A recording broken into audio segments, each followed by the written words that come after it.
नाम सुनील है। गाँव गांव पूना पोखर है सर। ये जो घटना घटी वो आपसे क्या संबंध में?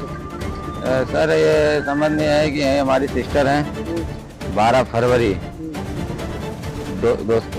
2026 को इनके बच्चे की डिलीवरी थी और डिलीवरी का टाइम अभी काफ़ी एक हफ्ता टाइम ज़्यादा था, तो उस पर जो है कि इनका जो है कि पेट थोड़ा दर्द करने लगा और बच्चा रुक गया।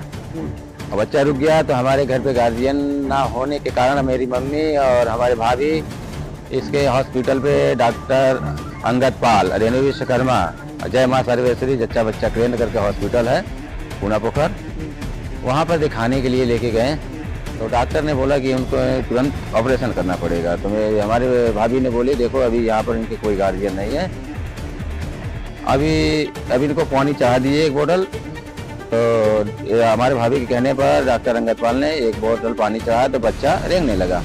तो बच्चा रेंगने लगा तो उसके बाद एक हमारी भाभी बोली कि अभी देखो ऑपरेशन मत करो, हम जो है कि इनके गार्जियन वाले नहीं हैं, हम जब उनके गार्जियन वाले आ जाएंगे, घर के आ जाएंगे, वो जहाँ बोलेंगे जैसे कहेंगे हम वहाँ इनका जो है कि डिलीवरी कराएंगे। फिर भी ये डॉक्टर अंगद पाल, रेणु विश्वकर्मा जो है कि नहीं मानी, जबरदस्ती इन लोग को डरा धमका के और पिए हुए थे, नशे के मूड में ये लोग थे। ये लोग नशेड़ी हैं और उसी नशे के आधार पर जो है कि और 2 अज्ञात डॉक्टर और थे, 2 लोग अज्ञात में और थे। ये लोग जबरदस्ती हमारे सिस्टर का जो है कि ऑपरेशन किया, जबरदस्ती 15 से 20 मिनट के अंदर में ऑपरेशन करके बच्चा डिलीवरी कर दिया गया। उसके बाद बच्चे तुरंत बाहर निकाल दिया गया, बच्चे को, बच्चे के माँ को भी बाहर निकाल के उनको बाहर रखा गया। फिर उसके बाद एक दिन कैसे गया तो फिर उसके एक दिन बाद पेशाब की थैली रुक रही थी। तो डॉक्टर साहब ने पूछा कि डॉक्टर साहब मतलब पेशाब की थैली क्यों रुक रही है? तो डॉक्टर ने पूछा कि उनको पानी चढ़ाना पड़ेगा। तो पानी चढ़ाया गया करीब 35 से 40 बोतल। फिर इंजेक्शन लगाया गया, 35 से 40 को इंजेक्शन भी लगाया गया उनके बोतल में और हाथों में भी लगाया गया। और फिर उसके बाद जो है कि फिर थोड़ी देर बाद डॉक्टर अंगद पाल 14 तारीख करीब बज रहे थे, ये 1 से 1:30 बज रहे थे। तो डॉक्टर अंगद पाल ने बोला इनको ब्लड चढ़ाना है, ब्लड की ज़रूरत है। तो हमने ब्लड के पूछा कि मतलब ब्लड कौन से ग्रुप उनका लगेगी, बोले कि ये भी पॉजिटिव लगेगी। तो तुरंत डॉक्टर अंगद पाल ने हमारे जीजा का ब्लड उतारा, ना डॉक्टर ना ब्लड जांच किया ना कुछ किया। उसके बाद अपने ही अस्पताल में ब्लड उतार कर उसको तुरंत एक तरफ उतारा, दूसरी तरफ चढ़ा दिया गया और चढ़ाते हुए उनकी हालत जो है कि बहुत नाजुक हो गई। तो डॉक्टर अंगद पाल द्वारा जो है कि बताया गया कि ताहिर में लेके जाओ, ताहिर वाले ने जवाब दे दिया।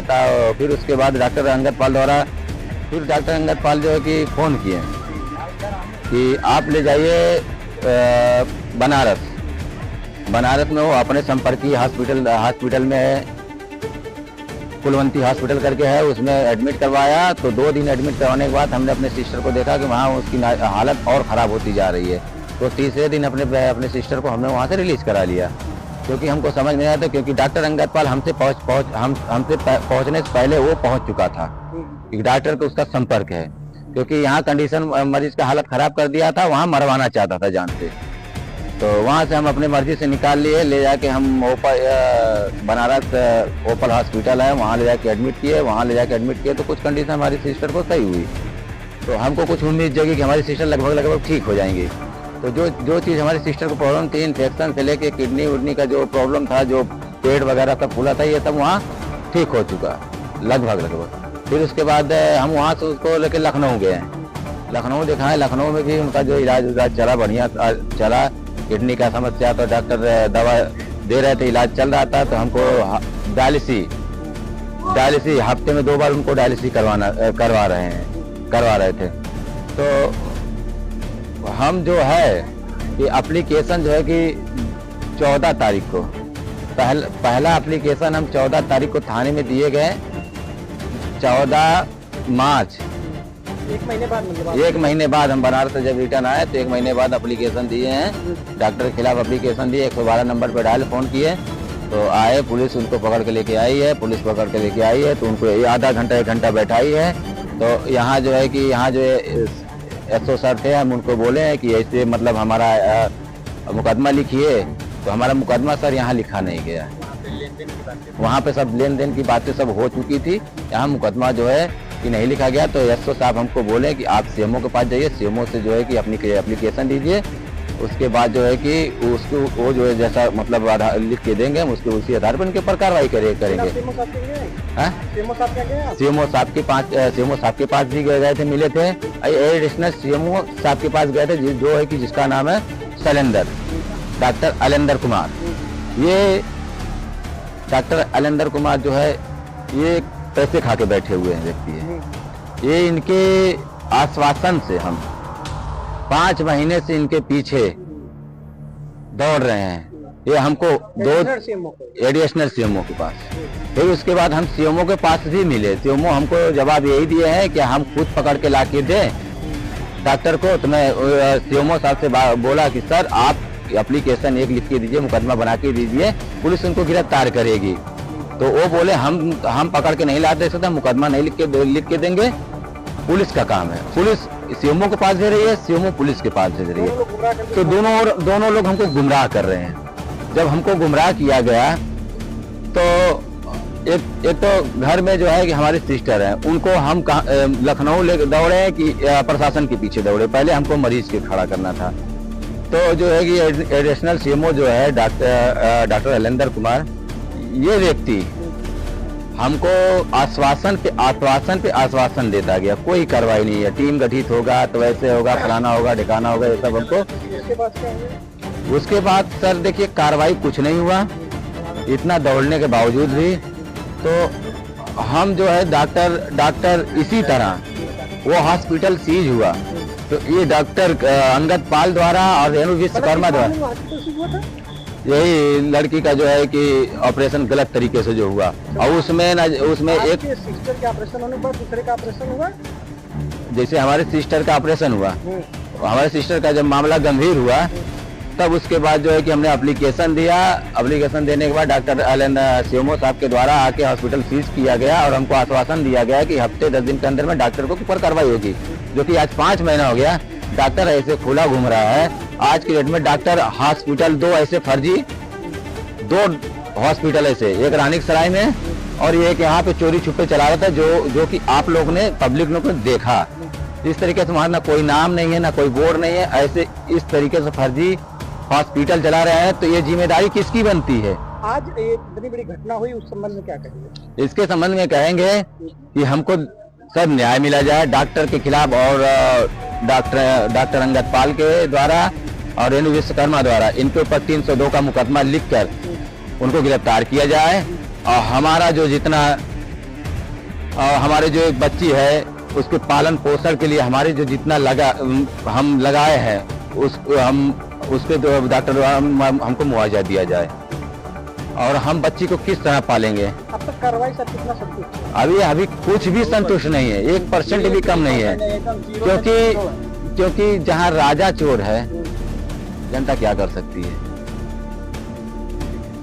जहाँ रह सकती है। अपना नाम बताऊं? संतोष कुमार ठठेरा। मृतक के क्या लगते हैं आप? उनका पति हूँ मैं। कैसे घटना हुई, कुछ जानकारी आपको? जी ऐसा हुआ ना, तो जैसे वो अपने मायके से यहाँ आई थी, बच्चे की डिलीवरी थी। जब आई थी तो ये लोग मतलब लेकर गए इनके यहाँ, तो डॉक्टर साहब ने बोला कि मतलब इनका ऑपरेशन करना पड़ेगा। डायरेक्ट ऐसे बोल दिए कि इनका ऑपरेशन करना पड़ेगा। तो ये लोग 2 एक जगह लेकर गए, मतलब वहाँ मतलब हमें सुनने में आया। हम लोग थे नहीं, मौके पे थे नहीं, मैं नहीं था, यही भाई साहब लोग थे। और इन लोगों ने मतलब इनके यहाँ ऑपरेशन करवाया, और जिससे इनकी तबीयत गंभीर हो गई, किडनी पूरी तरह से दोनों खत्म हो गई। 24-36 घंटे तक ये डॉक्टर जो थे इनके ऊपर मतलब ग्लूकोज चढ़ाते रहे, और इनका पेट बहुत फूल गया था, कमर में दर्द होने लगी, सीने में पूरा मतलब सब कुछ सिस्टम डैमेज हो गया। उसके बाद डॉक्टर ने बोला कि मतलब इनको शायद ब्लड चढ़ा दिया जाएगा तो हो सकता है सही हो जाए। तो डॉक्टर ने डायरेक्ट मेरा ब्लड निकाला 1 यूनिट और तुरंत चढ़ा दिया। आप ही का ब्लड? जी मेरा ही ब्लड लगा था। और उसके बाद डॉक्टर मतलब अपने चेले को रख कर निकल गए, और उसके बाद वहाँ से फ़ोन कर दिए कि मतलब कि यहाँ से रिफ़र कर दो। डॉक्टर का नाम आपको पता है? अंगद पाल। महिला का ऑपरेशन उन्हीं के द्वारा किया गया था? जी उन्हीं के द्वारा। उनके साथ में सहयोगी कौन कौन थे? सहयोगी रेणु विश्वकर्मा और उनके मतलब कर्मचारी जो थे वही लोग थे अज्ञात में। लेकिन उसके बाद क्या हुआ? उसके बाद हम लोग तुरंत ताहिर हॉस्पिटल फूलपुर लेकर गए। वहाँ सीधे जवाब दे दिया गया कि मतलब ये 90% ख़त्म हो गई है, केवल 10% बचा है। उसके बाद हम लोग तुरंत लेकर कुलवंती हॉस्पिटल में लेकर, वो डॉक्टर के कहने पर लेकर गए हम लोग। तो वहाँ ट्रीटमेंट भी गलत किया गया, खाली पैसा ऐंठा जा रहा था और ट्रीटमेंट सही नहीं हो रहा था। 4 साल हो गया। 27 नवंबर 2022 को हुआ था। कितने हैं? पहला बच्चा था मेरा। आज परिजन द्वारा रोड के किनारे बाड़ी रख के घटना घटी थी, क्या उसमें कार्रवाई हुई, क्या मांगे? मैं सूचना के आधार पर तुरंत मौके पहुंच करके हॉस्पिटल को सीज कर दिया हूं और संबंधित संचालक के खिलाफ नामजद, संचालक और स्टाफ के खिलाफ नामजद FIR कर दिया हूं और ये भी तहरीर में लिख दिया हूं कि इनके खिलाफ सख्त कार्रवाई की जाएगी और संबंधित मृतका को मुआवजे के लिए मैं सबसे बात करूँगी। किस तरह सर तमाम हॉस्पिटल क्षेत्र में चल रहे हैं इस तरह घटना? कार्रवाई होगी, कार्रवाई होगी, सघन अभियान चला जाएगा, कार्रवाई होगी, पहली बार एकदम कार्रवाई होगी, कार्रवाई होगी। परिजन द्वारा आरोप लगाया जा रहा है सर कि पहले परिजन द्वारा आरोप लगाया कि इससे पहले हम कई बार आपके यहाँ एप्लीकेशन लेके दौड़े लेकिन कोई कार्रवाई नहीं की गई। कार्रवाई हुई है, हम सर को भेज देंगे। 5 महीने से